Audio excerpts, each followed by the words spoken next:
Welcome back to the GSMC College Football Podcast, presented to you by the GSMC Podcast Network on this Thursday, May 22nd. Gonna finish off the show by finishing my SEC rankings today. We got teams 1 through 3. Obviously, we're gonna start at 3 and work our way to the top. I have the Alabama Crimson Tide at 3. Now, I can understand the calls for a team like LSU to be at 3. LSU, obviously, I talked about them yesterday, brought in a ton of guys in the portal, have Garrett Nussmeier coming back, have a lot of really intriguing guys on that roster right now. But I'm going to bet on Alabama, on Coach Kalen DeBoer, figuring it out in year 2. There was a bunch of hand-wringing in Tuscaloosa after a 9-year season. Oh my goodness, 9 wins in a season. Oh no. Yes, obviously, that's the expectation at Alabama. That's the standard, though. Nick Saban said it. Any win total below 10 wins, below double digits, is just not acceptable. It's cause for concern in Tuscaloosa. But one kind of reset year, which, again, was still a really solid season by most standards, that doesn't detract from the fact that Kalen DeBoer is one of the best head coaches in the sport of college football. A guy that has been a winner everywhere he's gone. Took Washington to the national championship. This guy can coach. He knows how to win. And he came into probably the toughest coaching job in America, having to replace arguably the greatest college football coach of all time at a program where expectations have been sky high for 20 seasons. Yeah, it's going to be a lot on Kalen DeBoer's shoulders. But even then, they still win 9 games last year. Yes, they're going to have to settle on a starting quarterback. It sounds like it's going to be Ty Simpson from everything that I've seen. But I think that's not necessarily a bad thing. Jalen Milroe, obviously, was super exciting at times. But was super disappointing at times. Was a guy that you never knew what you were going to get from Jalen Milroe. I think Ty Simpson at least gives Alabama a steadier hand, which I think that's honestly all they need when you look at the weapons across the board here. Ryan Williams coming back for a sophomore season after a true freshman year in which he kind of let the college football world on fire, especially in the first month, especially against Georgia. This is a guy that has all the talent in the world. Jeremy Bernard coming back in the wide receiver room as well. You still have Jam Miller at running back. He's going to take over as the lead back. On defense, you have Damani Jackson coming back. You have Keon Sapp coming back in the secondary. Jackson at corner, Sapp at safety. 2 guys that are going to solidify spots back there. You have Deontay Lawson, Justin Jefferson coming back to anchor that linebacker core. You have Tim Keenan, LT Overton on the defensive line. These were all really great contributors for Alabama for 2024 and should be even better in 2025. You look on offense.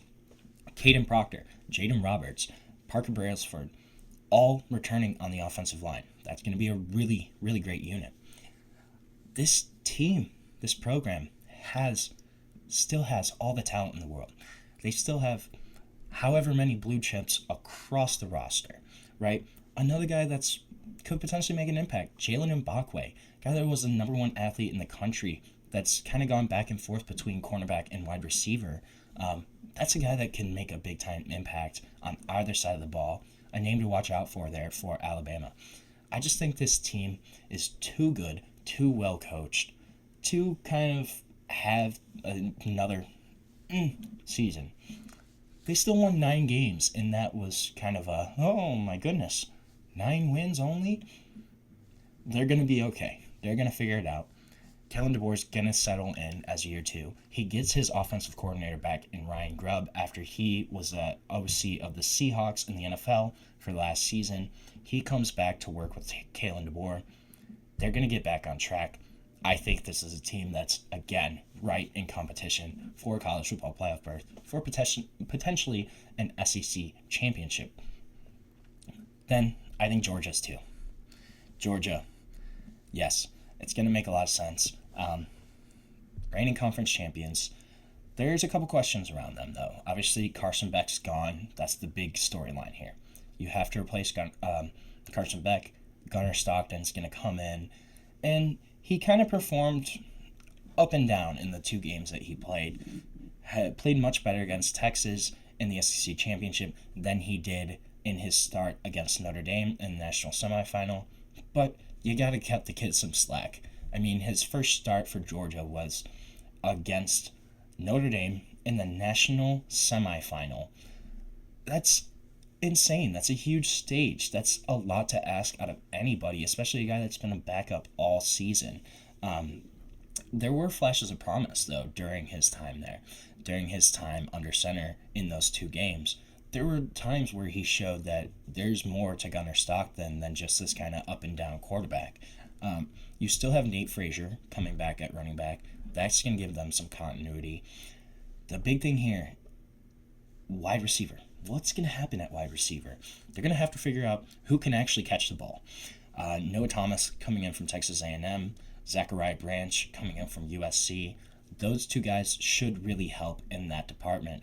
But this is a unit that struggled way too much with drops that just didn't help the Georgia quarterbacks out at all, really, last season. They're going to have to be better. But bringing in some of those guys, I think, helps them out a lot. You have Ernest Green returning at offensive tackle, 2-time starter. You have Christian Miller coming back onto the defensive line. C.J. Allen returning at linebacker after finishing with 76 tackles last year, 12 tackles for loss, 5 pass breakups, 1 interception. So it gives you a little bit of pass coverage skills as well. You have Dalen Everett coming back. Coach's 3rd-team All-SEC selection last season, who started in 14 games at cornerback, going to solidify one of those spots. KJ Bolden is back in the secondary. And they add Elo Mendozier, a really high-impact edge rusher, too, coming in from Army. A guy that's got super high potential if he can kind of work out some of the kinks and develop a little more, just get a little more technically sound and proficient. That's a guy that has really crazy high upside. Georgia, they're still going to be there. They're still going to be around. They're not going anywhere. They're going to be right at the top. But I think you got to give number 1 to Texas right now. Yes, Texas did lose 12 kind of impact players to the draft, including 3 first-rounders. But they deserve to be at the top of the rankings. That's kind of a testament to what Sarkisian has built there in Austin. Obviously, all eyes on Arch Manning. Replacing Quinn Ewers after his tenure as the Texas starter, a guy that I don't know if I've ever seen a quarterback with this much hype coming into this season after really not having ever been a full-time starter. This is a guy that's projected as a number 1 overall draft pick without ever really starting a college football game. That's the expectation. Will he meet those expectations? There's a ton riding on this kid's shoulders. The last name, the pedigree, just being at Texas too, being in the SEC. There's so many factors here to kind of the noise around Arch Manning. But we're going to see if he can play. And I think we've seen in the short glimpses of his play last season and the starts that he had in replacing the injured Quinn Ewers, this is a guy that can play. I think we're going to see it this year. But when you look at just across the board, you have Ryan Wingo coming back at wide receiver after a really great season last year. You have Emmett Mosley, the 5th, coming in from Stanford after a great freshman season there. You have C.J. Baxter returning. You have Trey Wisner returning at running back. You have a really solid O-line. Then on defense, this is going to be one of the nation's best defenses. Headliner, Anthony Hill Jr. Remember the name, absolute freak, a kid that I'm super high on. He can do everything on the defensive side of the ball. He can rush the passer, stop the run, drop back into coverage. Just smart, instinctive, one of the best linebackers in the country, absolute stud, a guy that's going to anchor that defense. You have Colin Simmons on the D-line as an edge rusher, a high-impact edge rusher.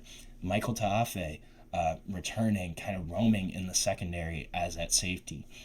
Malik Muhammad as cornerback, hoping to kind of replicate what Jahdae Barron did there at Texas last year.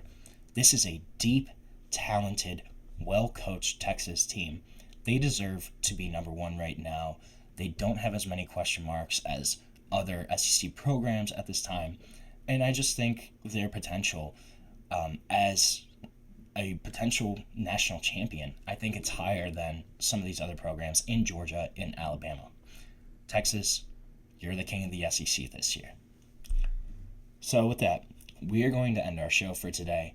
Thank you so much for tuning in to the GSMC College Football Podcast, presented to you by the GSMC Podcast Network.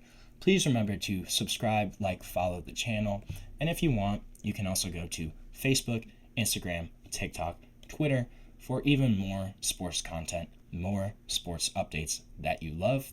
Thank you so much, and have a great day.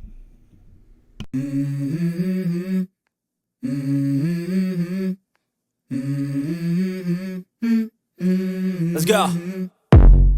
I wake up to a little bit of drool on my pillow, feel like it's gonna be a bad day. Yeah, I'm tired of shit, and the coffee ain't hit yet, damn, ain't that great. I don't wanna go to